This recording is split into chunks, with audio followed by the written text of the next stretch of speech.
Assalamualaikum warahmatullahi wabarakatuh. Perkenalkan, nama saya Liudin. Saya mahasiswa Magister Manajemen Logistik Program Pascasarjana ULBI dengan NPM 211250015 kelas 11A tahun 2025. Pada kesempatan kali ini akan mempresentasikan tugas mata kuliah Sistem Logistik dan Supply Chain Management yang diajar oleh dosen Profesor Dr. Insinyur Agus Purnomo, MTC MILT. Nah, pada video kali ini kita akan membahas tugas yang diberikan terkait dengan selection of the best vendor using the weighted point evaluation method. Nah, sebelum kita selesaikan tugasnya, kita cari tahu dulu bagaimana apa sih the weighted point evaluation method dan bagaimana cara kerjanya. Baiklah, the weighted point evaluation method adalah metode untuk membandingkan dan mengevaluasi pilihan atau alternatif berdasarkan kriteria yang penting, di mana setiap kriteria diberi bobot sesuai kepentingannya. Metode ini menilai setiap opsi terhadap kriteria-kriteria tersebut, lalu mengalihkan skor dengan bobotnya dan menjumlahkannya untuk mendapatkan skor total.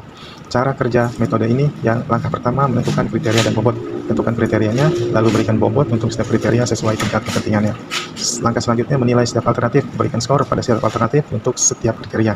Langkah ketiga, hitung skor, kalikan skor setiap alternatif pada setiap kriteria dengan bobot kriteria tersebut. Yang keempat, jumlahkan skornya, jumlahkan skor tertimbang untuk setiap alternatif untuk mendapatkan skor total. Yang kelima, memilih alternatif terbaik. Jadi, alternatif dengan skor total tertinggi adalah pilihan yang paling sesuai berdasarkan kriteria yang telah ditentukan. Keunggulan metode ini, yang pertama, terstruktur dan sistematis, memberikan pendekatan yang terstruktur dan sistematis untuk pengambilan keputusan. Yang kedua, objektif dan transparan. Yang ketiga, fleksibel. Nah, setelah kita tahu definisi dari the weighted point evaluation method, selanjutnya kita selesaikan tugas yang diberikan. Jadi, tugasnya itu seperti ini. PT Warna adalah manufaktur cat di Surabaya. Saat ini, Departemen Procurement-nya sedang seleksi vendor kaleng cat. Ada 3 kandidat yang mengajukan proposal, yaitu vendor A, vendor B, dan vendor C. Kriteria dan subkriteria yang digunakan untuk seleksi the best vendor tertera pada tabel di samping. Jadi kriterianya ada produk, company, service, dan sales personnel. Nah, setiap kriteria dan subkriteria memiliki bobot yang berbeda sesuai dengan kepentingan perusahaan. Saat ini, perusahaan memiliki 3 expert untuk melakukan penilaian dengan mempertimbangkan kriteria dan subkriteria serta bobot yang ditetapkan perusahaan. Scoring yang digunakan oleh expert yaitu 5 sampai dengan 1. Jadi scoringnya itu dari angka 5 itu excellent, 4 itu good, 3 fair, 2 poor, dan 1 bad. Terus permasalahan atau soalnya bagaimana menyeleksi the best vendor dengan metode weighted point evaluation method dan tentukan siapa yang menjadi the best vendornya.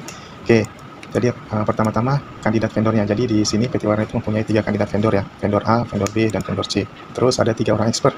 Ya, sebut saja di sini para expertnya itu manager purchasing, manager finance, dan manager operation. Setelah scoring expertnya itu dari 5 sampai dengan 1. Nah, maka kita akan melakukan langkah untuk menggunakan weighted point evaluation method. Nah, kriterianya sudah ada pada tabel ya, kriterianya sudah ada pada tabel.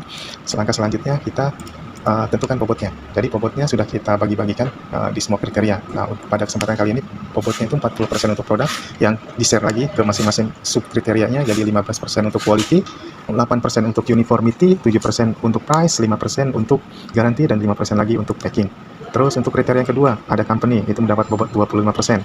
Nah, dibagi lagi menjadi 8% untuk finance strength, 4% location, 5% management, 4% labor relation, dan 4% capacity.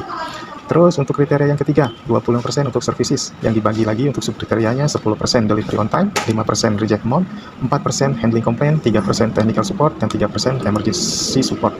Nah, selanjutnya kriteria yang terakhir, ini ada sales personnel yang mendapatkan jatah bobotnya 10%, yang dibagi ke subkriterianya itu 4% untuk knowledge, 3% untuk sales calls, dan 3% lagi untuk sales service. Nah, setelah bobotnya ini sudah ditentukan, langkah selanjutnya itu memberikan penilaian dari manajer purchasing-nya.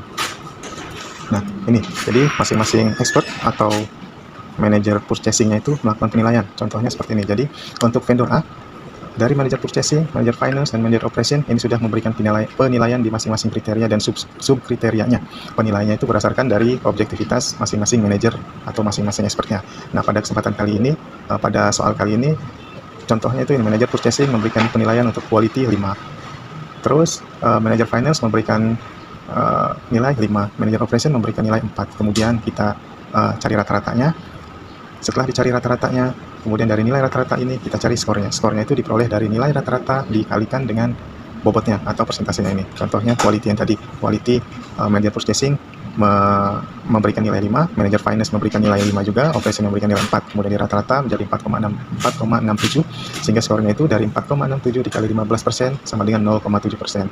Lakukan juga untuk lakukan langkah yang sama untuk sub kriteria yang lainnya sampai didapatlah semua skor untuk sub kriteria dari produk. Setelah sub kriterianya diperoleh, tinggal dijumlahkan, maka jadilah skor untuk kriteria dari kriteria produk. Begitu juga untuk kriteria yang lainnya. Lakukan hal yang sama sehingga diperolehlah total skor untuk vendor A ini 4,063. Lakukan hal yang sama juga untuk vendor B. Lakukan penilaian oleh para expert, kemudian dicari nilai rata-ratanya, sehingga diperoleh skornya. Skornya ini diperoleh dari nilai rata-rata yang tadi dikalikan dengan bobotnya, sehingga diperolehlah semua nilai dari kriteria produk, company, service, dan personel, sehingga diperolehlah total skornya 4,05 untuk vendor B. Vendor C juga sama, lakukan hal yang sama untuk vendor C juga, sehingga diperoleh total skor untuk vendor C 4,133. Dari sini kan sebenarnya sudah ketahuan ya, bahwa yang lebih besar yang mana. Makanya kita lakukan perhitungan seperti ini. Nah, kesimpulannya berdasarkan kriteria produk, untuk kriteria produk, vendor yang mempunyai skor tertinggi itu ternyata vendor B. Nah, sedangkan untuk kriteria company, vendor yang mempunyai nilai tertinggi itu vendor B juga. Nah, kalau untuk kriteria services, vendor yang mempunyai skor tertinggi itu adalah vendor A. Nah, kalau untuk kriteria sales personnel, vendor yang mempunyai skor tertinggi itu adalah vendor C. Nah, tetapi jika dijumlah secara keseluruhannya, ternyata vendor yang mempunyai total skor tertinggi adalah vendor C. Maka, jika dilihat dari kriteria tadi dan dilakukan perhitungan dengan menggunakan point evaluation method, maka the best vendornya adalah vendor C karena mempunyai nilai tertinggi di antara kedua vendor lainnya. Sehingga vendor C ini bisa direkomendasikan untuk melakukan perpanjangan kontrak atau untuk melakukan kontrak secara panjang, ataupun direkomendasikan untuk ke tahap-tahap selanjutnya.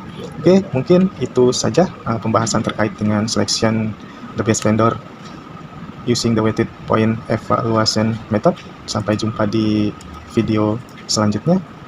Semoga bermanfaat, dan kurang lebihnya saya mohon maaf.